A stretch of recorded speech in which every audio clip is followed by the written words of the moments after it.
The government, by taking disadvantage of pandemic, is pursuing its agenda of privatization in core sector in the name of Mission Atmanirbhar. It is obvious that banking, being in the core sector, is being resorted to privatization.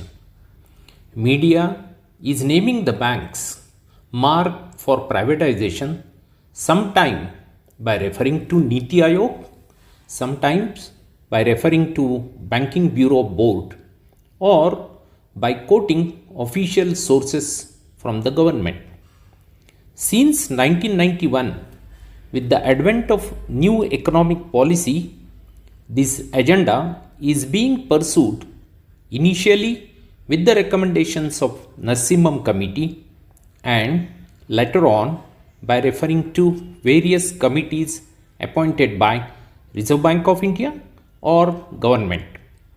Each one has recommended for dilution of government's share in the capital, but maybe with the stiff resistance from the bank employees and progressive forces and arithmetics of the ruling coalition did not permit it to bring it in reality.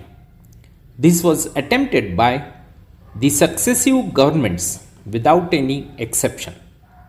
In 1993, Reserve Bank of India came out with licensing policy for opening of new generation private sector banks, in terms of which Global Trust Bank was issued the license, but Mr. Ramesh Gill, who was Chief Executive Officer in Vaishya Bank, in association with the Asian Development Bank, promoted Global Trust Bank. In 2001, this bank came into deep troubles on account of scam in the stock market by Ketan Parikh, just on the lines of Harshad Mehta. In addition to this, bank was engulfed in wrong advances, embezzlement, corruption, money laundering, so on and so forth. And thus, ultimately, Global Trust Bank collapsed. It was government who rescued it by merging it in public sector Oriental Bank of Commerce. Ramesh Gill was awarded Padma Shri by the Government of India for his outstanding contribution in banking and also was honored with Udyog Ratna Puraskar. But for government's bailout, depositors of Global Trust Bank would have ruined. The year in which Global Trust Bank was wound up, new license was issued to Yes Bank.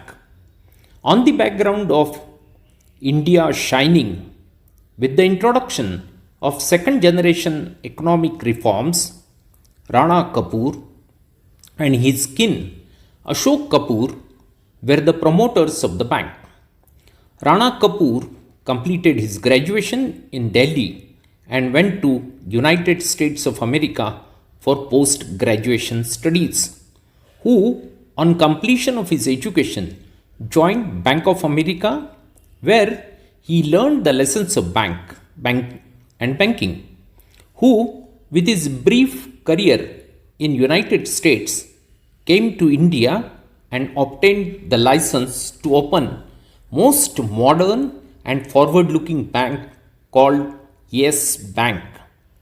His kin Ashok Kapoor was killed in 26/11 attack in Mumbai, and thereafter Rana Kapoor, despite family feuds, ran the affairs of Yes Bank single-handedly.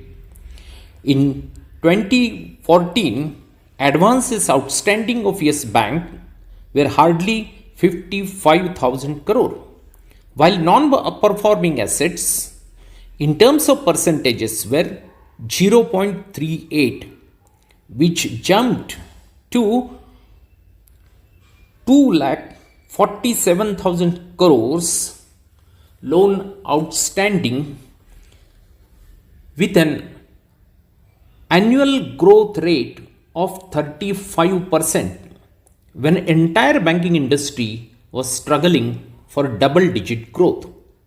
In the process, rampant loans were sanctioned to Z Group, Anil Ambani Group, Cafe Coffee Day, CG Powers, Jet Airways, Cox and Kings, and similar such corporates, all of which have landed in deep troubles.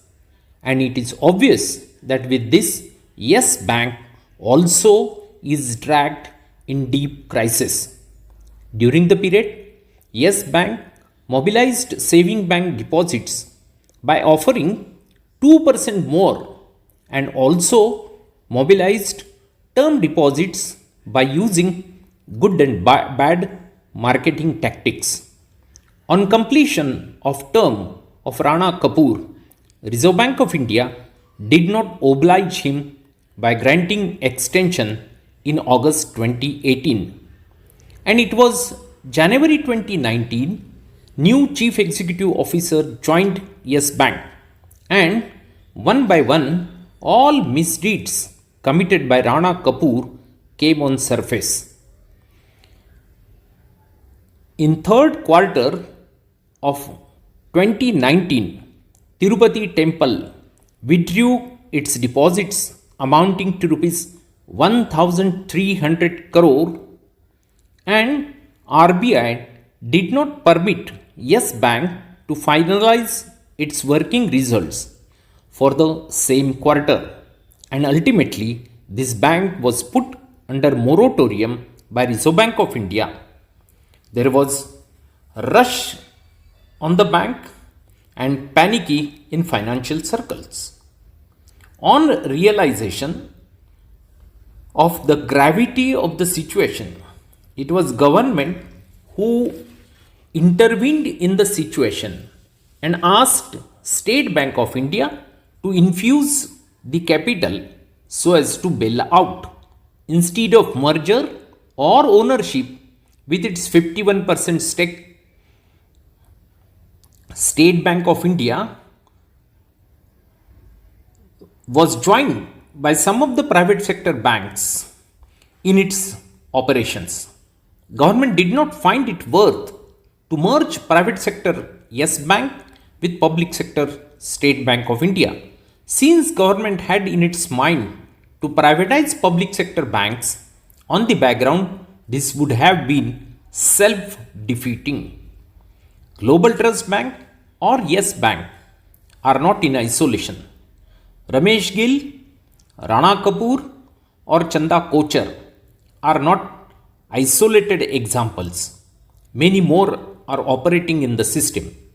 They are the products of the system which operates with greed and profiteering, which dragged entire world in deep crisis in 2008. Are we not to learn the lessons from the history? Bank employees are raising the voice against those ill-intentioned policies and business model which is detrimental to the interests of the common man, since it jeopardizes the hard-earned savings of the common man. If you are convinced of the cause, please join us in our campaign against bank privatization with a slogan, People's Money for People's Welfare.